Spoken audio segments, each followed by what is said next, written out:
Hello, everybody. My name is Uncle Herb, the People Preacher, and I love you all so very much.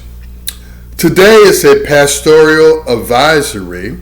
Now, to be clear, I am fully vaccinated against COVID-19, and I do support vaccination, but I believe that herd immunity does not exist.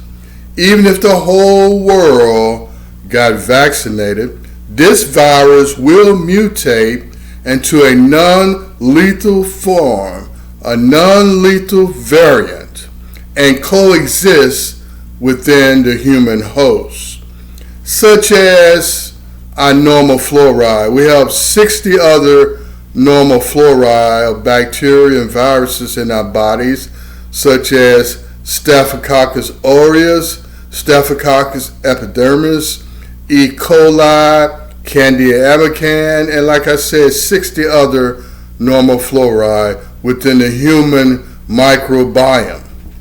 So, in conclusion, I recommend everyone get vaccinated. This might accelerate its mutation into a non-lethal form. Until next Sunday podcast worship service, take care of yourself and love yourself. Take care of others and love others, because God in heaven, He's taking care of you, and God in heaven, He's loving you. My name is Uncle Herb, the People Preacher, and I love you all so very much.